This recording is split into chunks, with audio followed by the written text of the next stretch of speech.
Apa tu? Apa tu? Motor dah make up lawa-lawa, banyak aksesoris, takkan nak biarkan dekat parking macam tu je.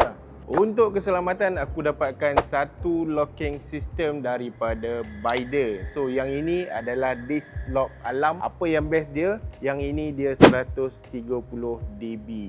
Kuat tau. Dekat dalam kotak ni hampa akan dapat satu disc lock yang besar macam ni, kunci dan kunci spare, dan juga dia ada bagi Allen key. Untuk apa Allen key ni? Jadi sebelum kita pasang dekat motor, dia ada bagi arahan dekat bahagian belakang ni untuk kita baca macam mana nak activate dia punya bunyi. Kita kena install dia punya bateri dahulu. So dia punya Allen key ni function dia adalah untuk kita buka dekat bahagian bateri, dekat ujung, dekat dalam ni. Nampak tak? First thing first, kita buka dulu dia punya lock ni supaya kita senang nak masukkan Allen key ni. So Allen key ni masuk kat dalam ni dan kita pusing dia counter clockwise.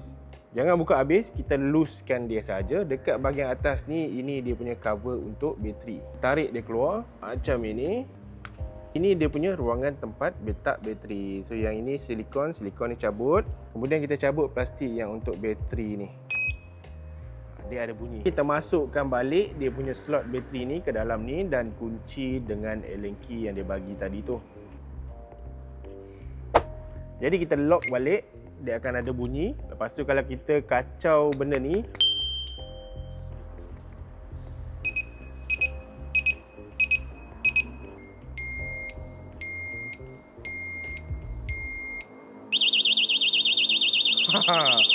weh, kuat weh.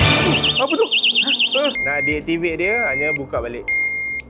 Okey, buka baru dia hilang dia punya bunyi. Kalau kata ada gangguan, dia akan berbunyi dan alertkan orang ramai lah.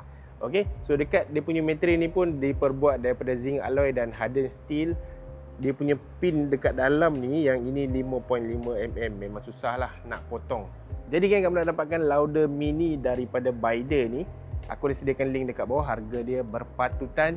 Jangan lupa like, komen, share dan follow geng.